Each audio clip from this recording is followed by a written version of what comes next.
Hi, Claire. Hi, Nathan. We did it. I'm so happy you've come. I know you're nervous, and quite a few people are when they do podcasts. It's a very different format to what most people are used to.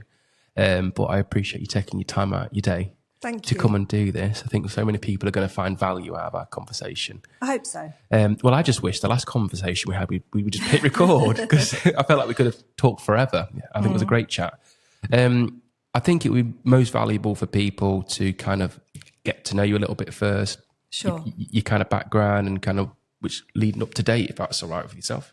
Sure. So I have had just over 30 years in education. I started teaching in 93, probably before you were born, Nathan. No, I was born. I wasn't very old, but I was born. I've had kind of a varied career. So in 2000, after 7 years in the classroom in a lovely school down in Torquay, you know, birthplace of Fawlty Towers and all of that. Oh, okay. I then became a consultant for the local authority with a literacy specialist. It was the time people in education will know all about kind of the literacy strategy, the national literacy and national mathematics numeracy strategy. So I became a local authority and DFE consultant, which I did for 6 years across, first of all, for Devon Local Authority and then for Torbay Local Authority. And that was a great privilege because early in my career, it gave me the opportunity to work in loads of different schools with loads of different, both subject leaders and head teachers, and understand a bit more about how education worked in our area, and also help me learn kind of what worked, what didn't work. So after 6 years in that role, I thought I would like to go back into school. So I went into a lovely school in Paignton called Collerton St Mary School as an assistant head. And that was 2006, and really successful school, you know, because I'd had the opportunity to be a consultant and I knew schools in the area. I knew which schools I'd like to work in and which schools I wouldn't. And this particular school at the time was quite innovative. It liked trying out, you know, new things. So during that time, I was involved with Guy Claxton in the Building Learning Power movement, which was all about developing children's ability to become better learners, learning to learn, as well as to learn subject knowledge, and all sorts of other things. One of the things I was particularly interested at the time was using film to kind of inspire children to write better and to help their reading comprehension through film, which I really loved. So it was a brilliant place to be. During my time there, I worked with 2 substantive head teachers and then an interim head teacher. And when the third one left, it was. I became the acting head teacher because she left at quite short notice. Okay. And it had never been my plan to become a head teacher at all. Okay. Because I just didn't want to do that. I loved being in class. I loved being with the children. I loved the trying out things, you know, like I said, the innovation. But then I became the head. And after you're an acting head, you kind of think, I don't know if I can then step back and let someone else take over. So I applied for the substantive job and got it. So I got my first headship 2011 at Collerton. So I'd already been there for 5 years. And, you know, it's a whole new world. Stepping out of the classroom, even though I'd been assistant head and then deputy, actually, even though I'd, you know, been in those senior leadership roles, when I became a head, it was a whole new world, a whole new load of responsibilities and stresses. And then about 2015, I was approached by somebody from the Diocese of Exeter and also by a local governing body to say that their head teacher was leaving. Again, they didn't have time to advertise. By that point, I'd taken my school through a successful Ofsted inspection. and they were due an Ofsted inspection. So they wanted someone who would be able to take on their school and look after their school while the head teachers decided what they would do. This was, as I say, 2015. So at the time, it was the Academy's agenda had come out nationally. So the governors weren't sure whether they were going to appoint a head teacher or whether they were going to take their school into a multi-academy trust. So the schools joined together in a management partnership, which is like a formal structure just to safeguard both schools. Two of my colleagues at Colleton became heads of school in both of those schools. And I was executive head teacher, looking after both schools and working with both governing bodies to try and decide whether or not the school should join an academy trust.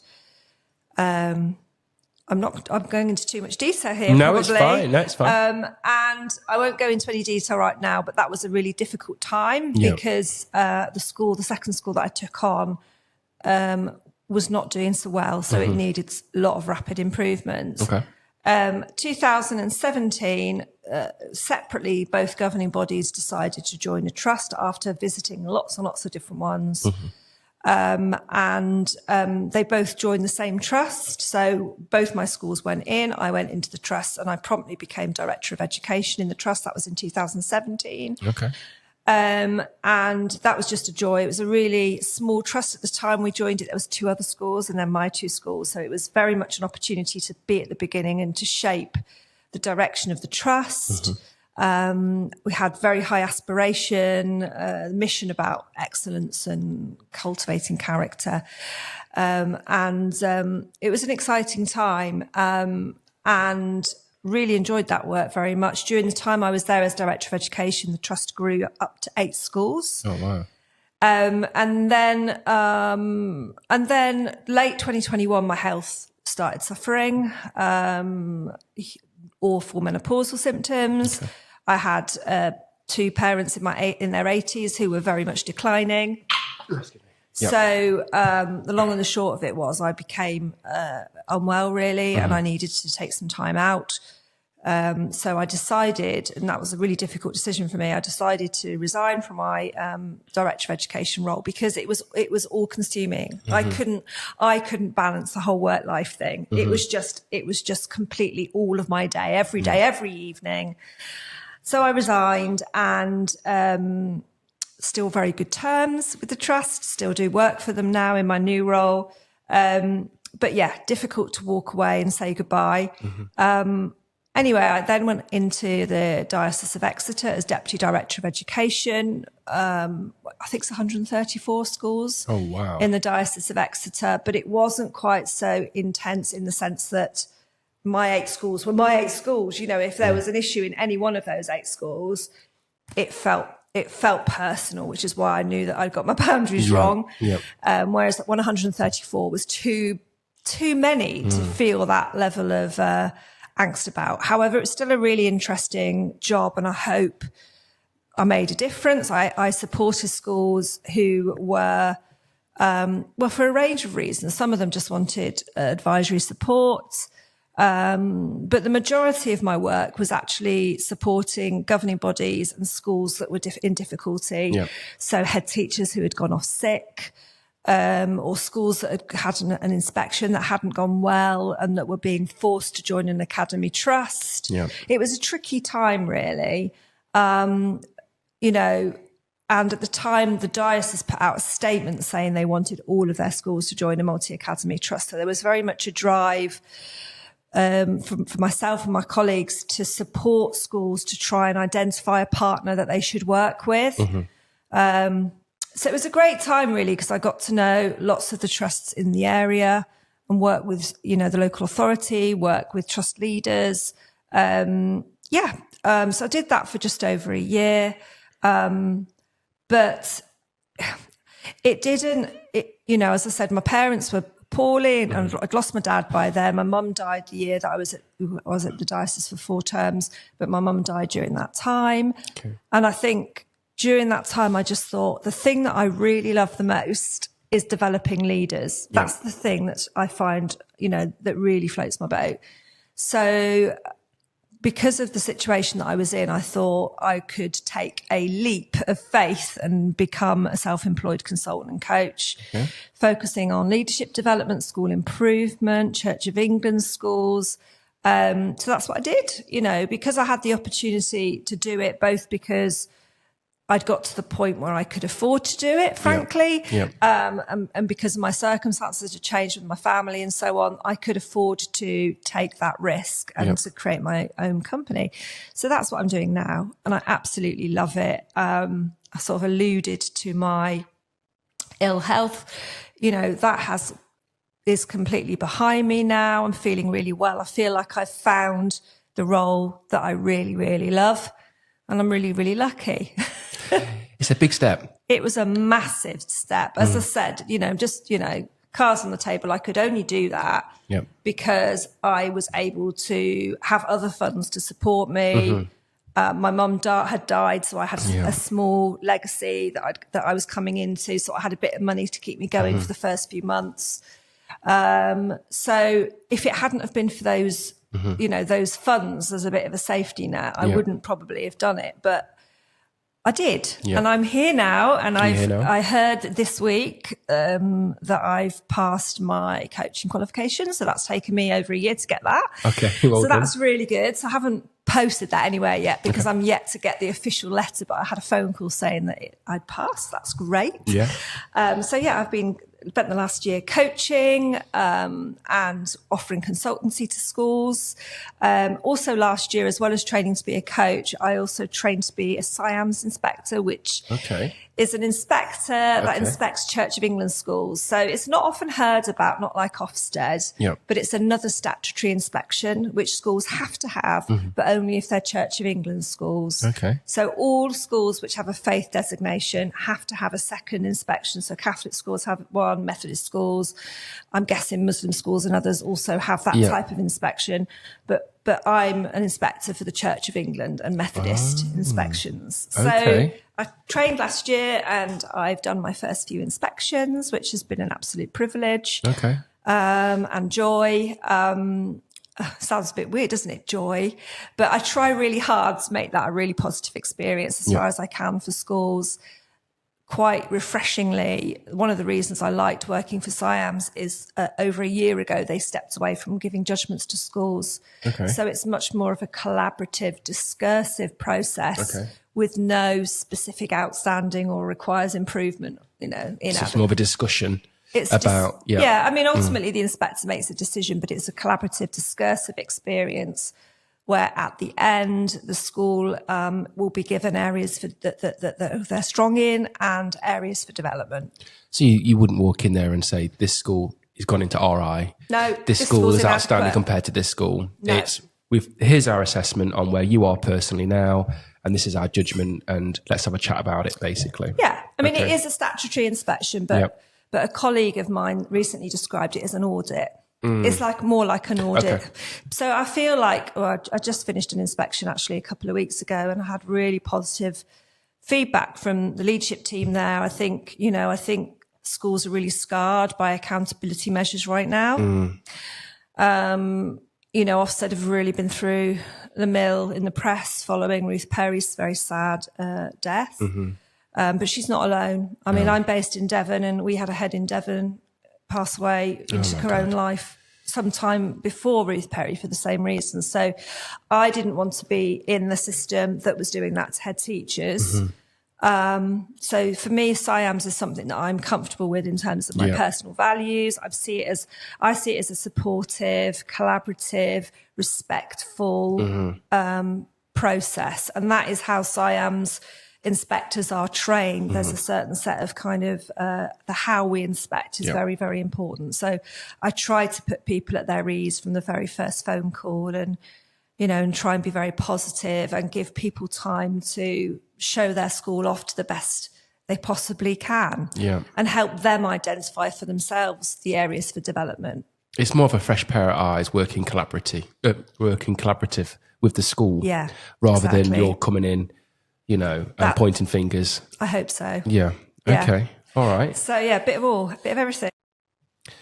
So should we take it back to the beginning then? I'm going to take you right back. Okay.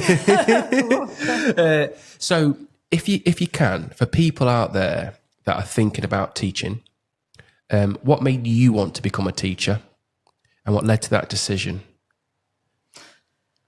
Okay, I'll be really honest. Okay. When I was a young girl, I just wanted to do like beauty therapy or hairdressing. That's what I thought I wanted to do. And my parents wouldn't let me to start with. That's not true. They were like, you can't do it yet. They were like, if you want to still do it, do your A-levels. If you still want to do it after your A-levels, then we'll support you to do that.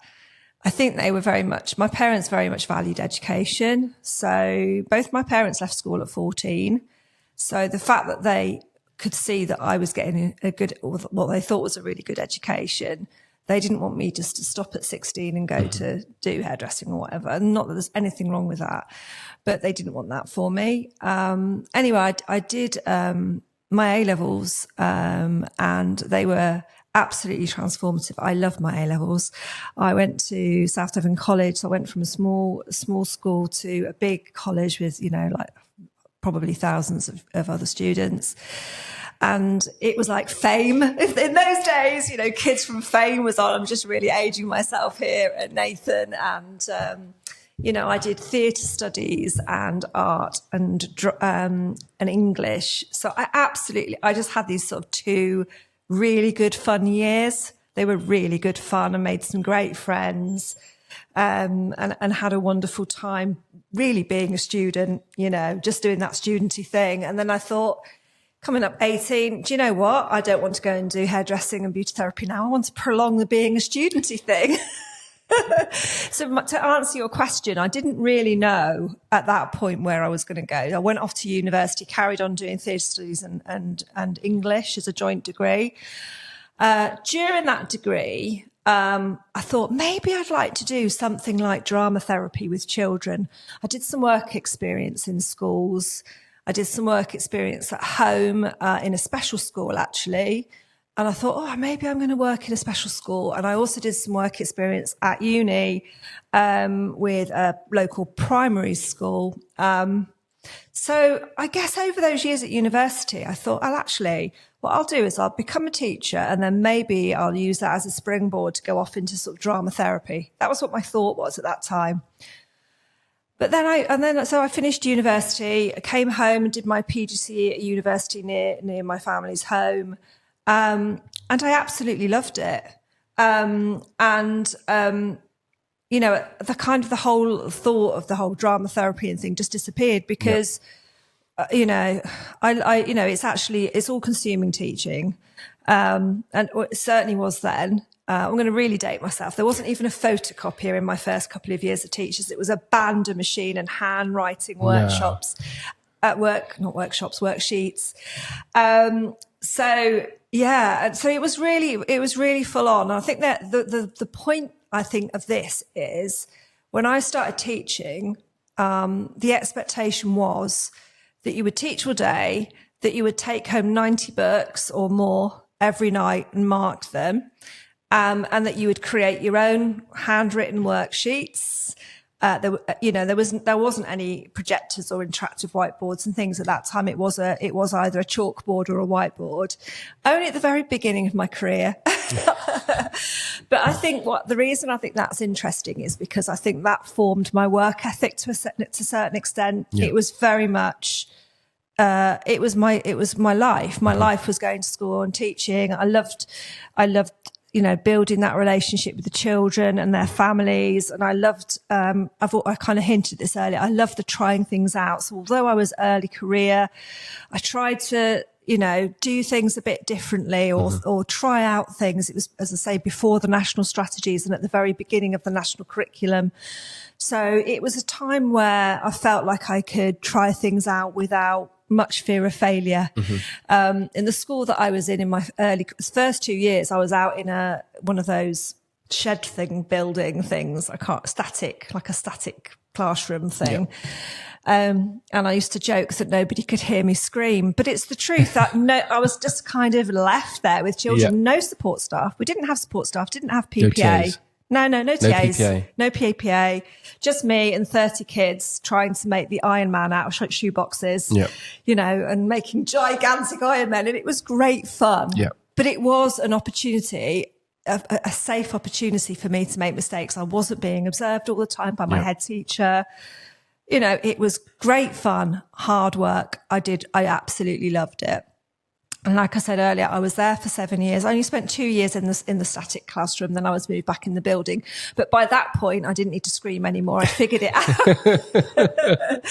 And by that point, we had a TA. It wasn't a lot. I think it was like one afternoon a week. And it was like, oh my goodness, we've got a TA that can help us with, displays or whatever. It wasn't really for learning at that point. It was more kind of resourcing and supporting workload. So it was a nice school, and I enjoyed it, and I got on well with my colleagues, and it was quite comfortable, to be honest. So I loved it. I kind of put out of my mind the thought about going into special education or doing drama therapy, because I actually really enjoyed what I was doing. It was also a time when education was really well funded. It was Tony Blair was in Parliament. There was loads of money going into teacher professional development. So I was able to do completely for free the best part of my master's at that time. I also started my MPQH towards the end of that period when I was at that school. It was all fully funded.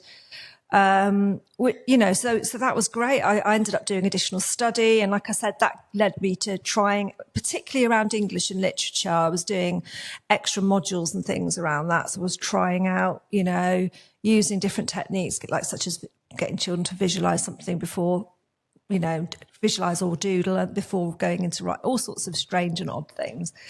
And then an opportunity came up in the local area of an advisory teacher 1 day a week. And I think that for me was a way of getting out of that school, but still being in that school. It was a safe way for me to take a leap. And it was an English advisory teacher.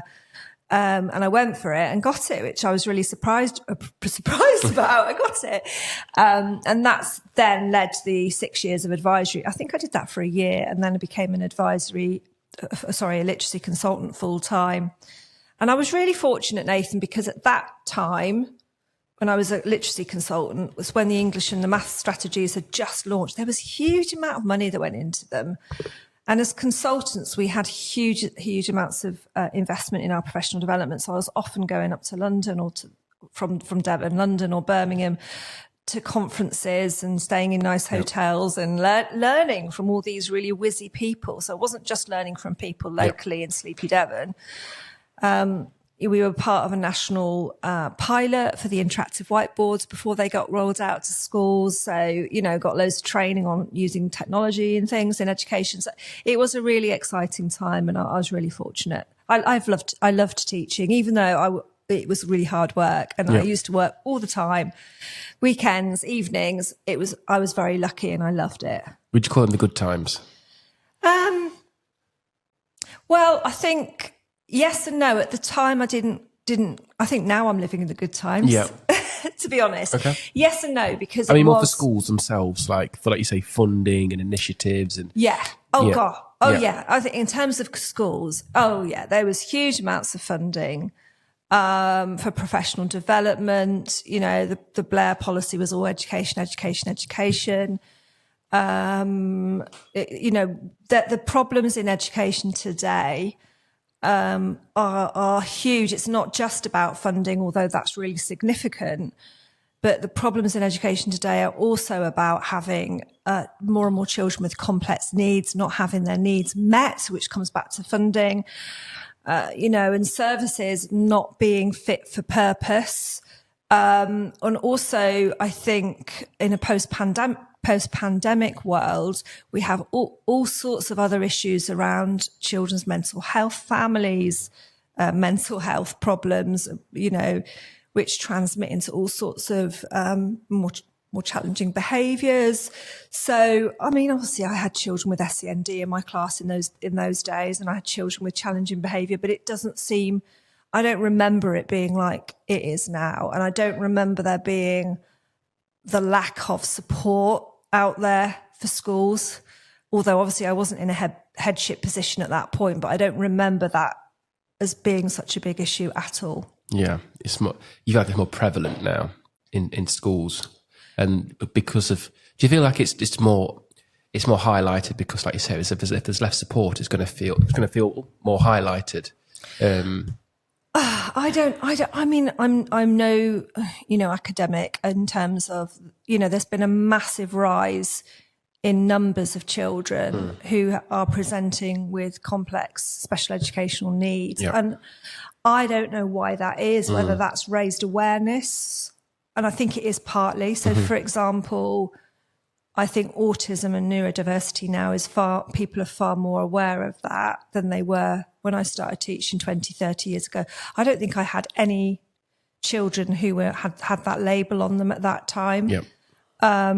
But now, of course, it's, we realise how many young people and adults, are neurodiverse. So I think some of it is societal. I don't know if that's how you say it. I think so. Cultural.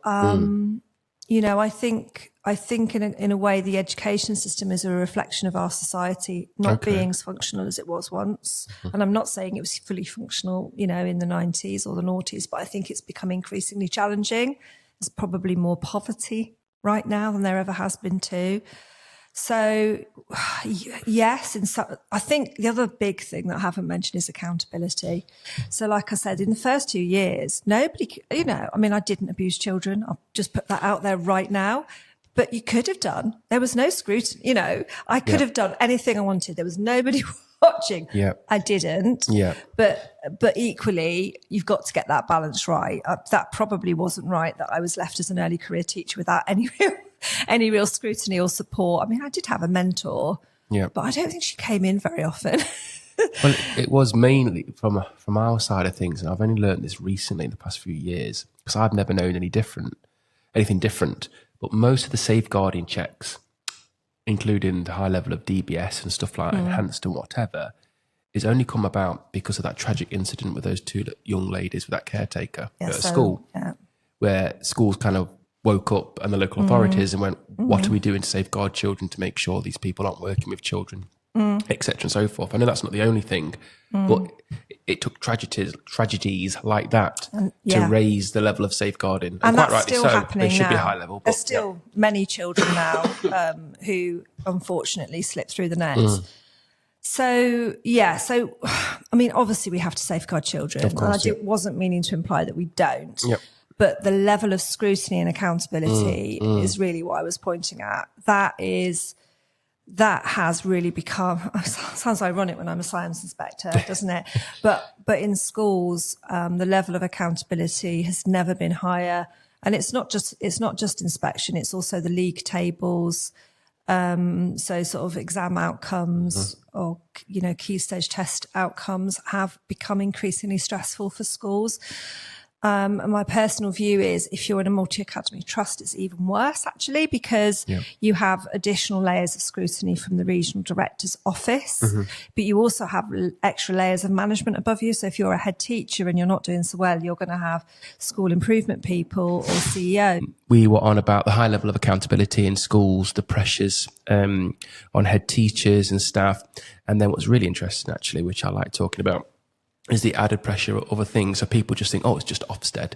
It's not Ofsted's a huge part of it, but, there's, like you say, league tables, there's, this, that, and the other, there's the school and the local authority with yourselves, the academies and stuff. So I guess we could carry on from there. So I think the last part you were talking about is there's layers in academies for them to answer to as well.